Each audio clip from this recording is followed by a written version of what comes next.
Welcome to Yalakan Animation.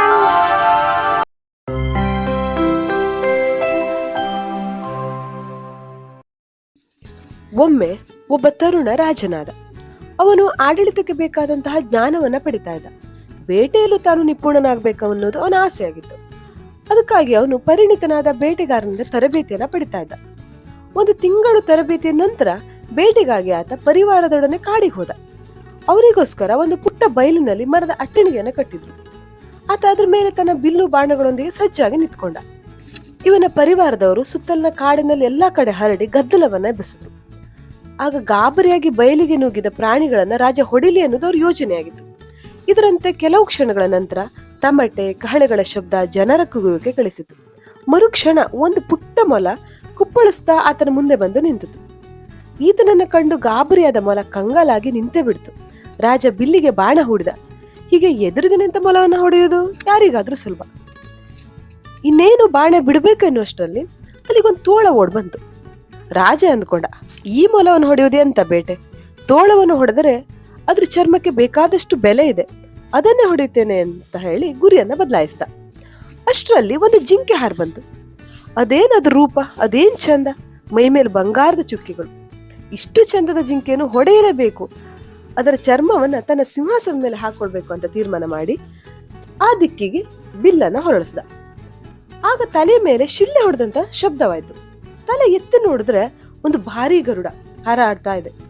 ಹೊಡೆದರೆ ಗರುಡವನ್ನೇ ಹೊಡೆಯಬೇಕು ಅಂತ ಅನ್ಕೊಂಡ ರಾಜ. ಮೊದಲ ಬೇಟೆಯಲ್ಲಿ ಆಕಾಶದಲ್ಲಿ ಹಾರಾಡುವಂತ ಗರುಡವನ್ನು ಹೊಡೆದ್ರೆ ನನ್ನ ಕೀರ್ತಿ ಹರಡ್ತದೆ, ನನ್ನ ಗುರಿಗಾರಿಕೆ ಮನೆ ಮನೆಯಲ್ಲೂ ಮಾತಾಗ್ತದೆ ಅಂತ ಯೋಚನೆ ಮಾಡಿ ಬಾಣ ಬಿಡುವಷ್ಟರಲ್ಲಿ ಗರುಡ ಸರ್ರಂದು ಮೇಲ್ ಹಾರೋಯ್ತು. ಛೇ, ತಪ್ಪಿಸಿಕೊಂಡಿತ್ತಲ್ಲ ಎಂದು ಮರಳಿ ಜಿಂಕೆ ಅಂತ ನೋಡಿದ್ರೆ ಅದೆಲ್ಲಿದೆ, ಹಾರಿ ಮಾಯವಾಗಿತ್ತು. ಜಿಂಕೆ ಆಯ್ತು. ತೋಳವನ್ನಾರು ಹೊಡೆಯುತ್ತೇನೆ ಅಂತ ತಿರುಗಿಸಿದ್ರೆ ತೋಳನೂ ಇಲ್ಲ. ಕೊನೆಗೆ ಉಳಿದದ್ದು ಮೊಲ ಮಾತ್ರ. ಅದು ಕೂಡ ಇವನಿಗೋಸ್ಕರ ಕಾದು ಕುಳಿತಿರ್ತದೆಯೇ? ಇಲ್ಲ, ಎಲ್ಲೋ ಮರೆಯಾಗಿತ್ತು.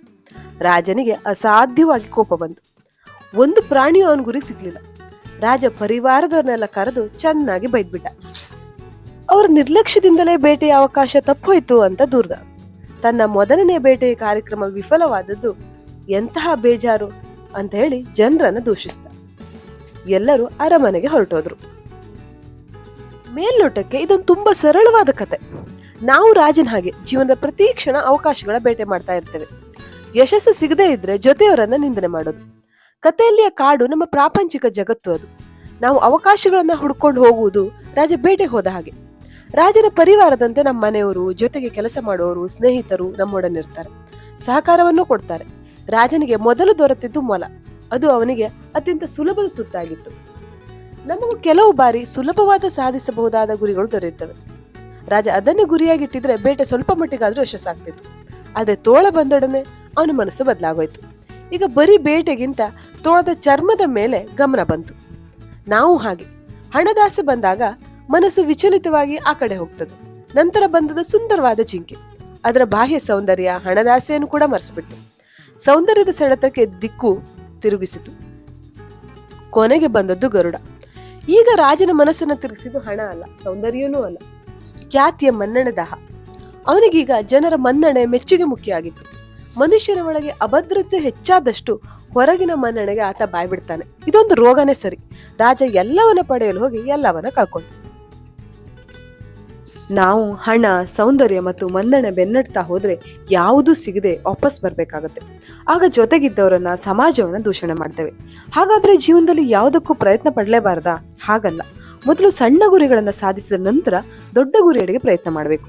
ಆಕಾಶಕ್ಕೆ ಕೈ ಹಾಕುವ ಮುನ್ನ ಅಟ್ಟವನ್ನಾದರೂ ಹತ್ತೋಣ. ಎರಡನೇದಾಗಿ, ಒಂದು ಬಾರಿ ಒಂದಕ್ಕೆ ಗುರಿ ಇಟ್ಟರೆ ಒಳ್ಳೆಯದು. ಕ್ಷಣ ಕ್ಷಣಕ್ಕೂ ಬದಲಾಗುವ ಗುರಿ ಯಾವುದನ್ನು ಹೊಡೆಯಲಾರದು. ನಮ್ಮ ಶಕ್ತಿಯ ಮಿತಿಯನ್ನರಿತು ಬೇಟೆಯಾಡಿದ್ರೆ, ಪ್ರಯತ್ನ ಮಾಡಿದ್ರೆ ನಮ್ಮ ಬದುಕಿನಲ್ಲಿ ಆ ಬೇಟೆ ಯಶಸ್ಸನ್ನು ಕಾಣುತ್ತೆ, ಸಂತೋಷವನ್ನು ಉಂಟು ಮಾಡುತ್ತೆ.